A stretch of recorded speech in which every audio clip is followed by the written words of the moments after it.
ಚಿಕ್ಕಬಳ್ಳಾಪುರದಲ್ಲಿ ಭಾರಿ ಅನಾಹುತ ಒಂದು ನಡೆದು ಹೋಗಿದೆ ಅನ್ನೋದರ ಡೀಟೇಲ್ಸ್ ಲಭ್ಯ ಆಗ್ತಾ ಇದೆ. ನೋಡ್ತಾ ಹೋಗೋಣ. ಚಿಕ್ಕಬಳ್ಳಾಪುರದಲ್ಲಿ ಭಾರಿ ಅನಾಹುತ, ಇಬ್ಬರು ಸಜೀವವಾಗಿ ದಹನಗೊಂಡಿದ್ದಾರೆ. ಕಾರು ಹಾಗೂ ಖಾಸಗಿ ಬಸ್ ಮಧ್ಯೆ ಡಿಕ್ಕಿಯಾಗಿ ಈ ದುರಂತ ಸಂಭವಿಸಿಬಿಟ್ಟಿದೆ. ಕಾರಲ್ಲಿದ್ದ ಮಹಿಳೆ ಹಾಗೂ ಒಬ್ಬ ಪುರುಷ ಸಜೀವ ದಹನ ಆಗಿರೋದು ಚಿಕ್ಕಬಳ್ಳಾಪುರ ಜಿಲ್ಲೆಯ ಚಿಂತಾಮಣಿಯ ಗೋಪಲ್ಲಿ ಬಳಿ ಈ ದುರಂತ ಆಗಿರೋದ್ರ ಡೀಟೇಲ್ಸ್ ಸಿಗ್ತಾ ಇದೆ. ಮೃತರು ಆಂಧ್ರದ ಮದನಪಲ್ಲಿ ಮೂಲದವರು ಅನ್ನೋ ಮಾಹಿತಿ ಕೂಡ ಲಭ್ಯ ಆಗ್ತಾ ಇರೋದು.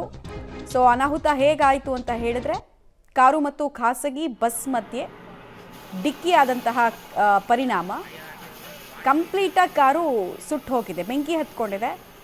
ನೋಡ್ತಾ ಇದ್ದ ಹಾಗೆ ಕಾರೊಳಗಿದ್ದವರು ಆಚೆ ಬರೋದಕ್ಕಾಗಿಲ್ಲ. ಪರಿಣಾಮ ಬೆಂಕಿಯಲ್ಲಿ ಬೆಂದು ಹೋಗಿದ್ದಾರೆ. ಕಾರಿನ ಪರಿಸ್ಥಿತಿಯನ್ನು ನೀವು ನೋಡ್ತಾ ಇದ್ದೀರಾ. ಅಪಘಾತ ಎಷ್ಟು ಡೆಡ್ಲಿ ಆಗಿತ್ತು ಅನ್ನೋದಕ್ಕೆ ಇದು ನಮಗೆ ಸಾಕ್ಷಿಯಾಗಿ ಸಿಗ್ತಾ ಇದೆ. ಇನ್ನೊಂದು ಕಡೆಗೆ ಬಸ್ ಕೂಡ ಅಲ್ಲಿ ಮಗುಚಿ ಬಿದ್ದಿರೋದನ್ನು ನೋಡ್ತಾ ಇದ್ದೀರಾ. ಖಾಸಗಿ ಬಸ್ ಒಂದು ಕಡೆಗೆ, ಇನ್ನೊಂದು ಕಡೆಗೆ ಪಾಪ ಅದರಲ್ಲಿದ್ದಂತಹ ಇಬ್ಬರು ನತದೃಷ್ಟರು. ಆಚೆ ಬರುವಂತಹ ಅವಕಾಶ ಕೂಡ ಅವ್ರಿಗೆ ಸಿಕ್ಕಲಿಲ್ಲ.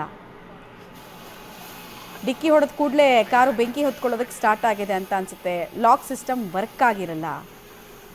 ಪಾಪ ಅವರ ಸಾವು ಮಾತ್ರ ವಿಪರೀತವಾಗಿ ಯಾತನಮಯವಾಗಿರುತ್ತೆ ಅನ್ನೋದಕ್ಕೆ ಇದು ಅಂದಾಜು ನಮಗೆ ಸಿಗ್ತಾ ಇರೋದು. ಆ ವಿಜುವಲ್ಸ್ ಸುಟ್ಟು ಭಸ್ಮವಾಗಿರುವಂತಹ ಕಾರನ್ನು ಗಮನಿಸ್ತಾ ಇದ್ದೀರಾ. ಪಾಪ ಇಬ್ಬರು ಆಂಧ್ರದವರು ಟ್ರಾವೆಲ್ ಮಾಡ್ತಾ ಇದ್ರು ಈ ಕಾರ್ನಲ್ಲಿ ಅನ್ನೋದು ಗೊತ್ತಾಗ್ತಾ ಇದೆ. ನರಳಿ ಅತ್ಯಂತ ಹೆಚ್ಚು ಯಾತನಮಯವಾಗಿ ಆ ಇಬ್ಬರು ವ್ಯಕ್ತಿಗಳ ಸಾವಾಗಿದೆ. ಡೀಟೇಲ್ಸ್ ಕೊಡ್ತಾರೆ ಮುದುಕೃಷ್ಣ. ಯಾರದ್ದು ತಪ್ಪು ಈ ಅಪಘಾತದಲ್ಲಿ ಅನ್ನೋದು ಪ್ರಶ್ನೆ ಬರುತ್ತೆ. ಮತ್ತೆ ಆ ಬಸ್ ಎಲ್ಲಿಂದ ಎಲ್ಲಿಗೆ ಹೋಗ್ತಾ ಇತ್ತು, ಆ ರೋಡಿನ ಸ್ಥಿತಿಗತಿಗಳು ಹೇಗಿದೆ?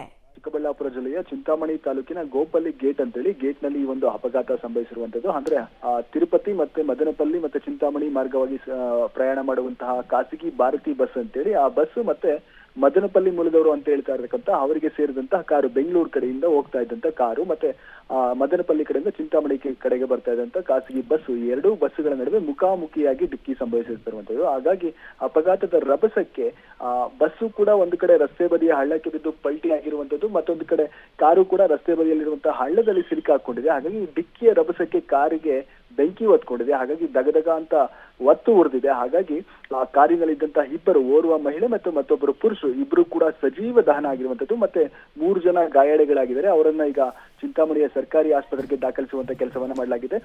ಬೆಂಕಿ ದಗದಗನೆ ಹೊತ್ತಿ ಉರಿತಾ ಇತ್ತು. ಮತ್ತೊಂದು ಕಡೆ ಖಾಸಗಿ ಬಸ್ಸು ಕೂಡ ಪಲ್ಟಿಯಾಗಿ ಒಂದ್ ರೀತಿ ಅದರಲ್ಲಿದ್ದಂತ ಪ್ರಯಾಣಿಕರು ಕೂಡ ಗಾಯಗೊಂಡಿದ್ರು. ಹಾಗಾಗಿ ಅವರು ಬಂದು ರಕ್ಷಣೆ ಮಾಡ್ಲಿಕ್ಕೂ ಸಾಧ್ಯ ಆಗಿಲ್ಲ. ಯಾಕೆಂತಂದ್ರೆ ಮೊದಲೇ ಕಾರ್ ಬೆಂಕಿ ಹೊತ್ಕೊಂಡಿದೆ, ಹತ್ತಿರಕ್ಕೆ ಹೋಗ್ಲಿಕ್ಕೂ ಸಾಧ್ಯ ಆಗಿಲ್ಲ. ಹಾಗಾಗಿ ಅಗ್ನಿಶಾಮಕ ದಳ ಸಿಬ್ಬಂದಿ ಬಂದು ನಂದಿಸೋಷ್ಟ್ರಲ್ಲಿ ಅದರಲ್ಲಿದ್ದಂತ ಇಬ್ರು ಕೂಡ ಸಜೀವವಾಗಿ ದಹನ ಆಗಿದ್ರು. ಹಾಗಾಗಿ ಸ್ಥಳಕ್ಕೆ ಈಗ ಕೆಂಚಾಲಹಳ್ಳಿ ಪೊಲೀಸರು ಸೇರಿದಂತೆ ಎಲ್ಲರೂ ಭೇಟಿ ಕೊಟ್ಟು ಈಗಾಗಲೇ ಕೂಡ ಕಾರನ್ನ ಒತ್ತಿಕೊಂಡಿದ್ದಂತ ಬೆಂಕಿಯನ್ನ ನಂದಿಸಲಾಗಿದೆ. ಮತ್ತೆ ಬಸ್ನಲ್ಲಿದ್ದಂತ ಕೆಲ ಗಾಯಾಳುಗಳನ್ನು ಕೂಡ ಆಸ್ಪತ್ರೆಗೆ ಸಾಗಿಸುವಂತ ಕೆಲಸವನ್ನ ಮಾಡಲಾಗ್ತಾ ಇದೆ. ನಿಜಕ್ಕೂ ಕೂಡ ಒಂದ್ ರೀತಿ ಭೀಕರ ಅವರ ಸಾವಿನ ದೃಶ್ಯವನ್ನ ಕಣ್ಣಾರೆ ಕಂಡಂತ ಸ್ಥಳೀಯರಂತೂ ಒಂದ್ ರೀತಿ ಭೀಕರತೆಗೆ ಒಂದ್ ರೀತಿ ನೋವಿನ ನುಡಿಗಳನ್ನ ವ್ಯಕ್ತಪಡಿಸ್ತಾ ಇರುವಂತದ್ದು. ಮಮತಾ, ಧನ್ಯವಾದ ಮುದುಕೃಷ್ಣ ತಮ್ಮೆಲ್ಲ ಮಾಹಿತಿಗಾಗಿ.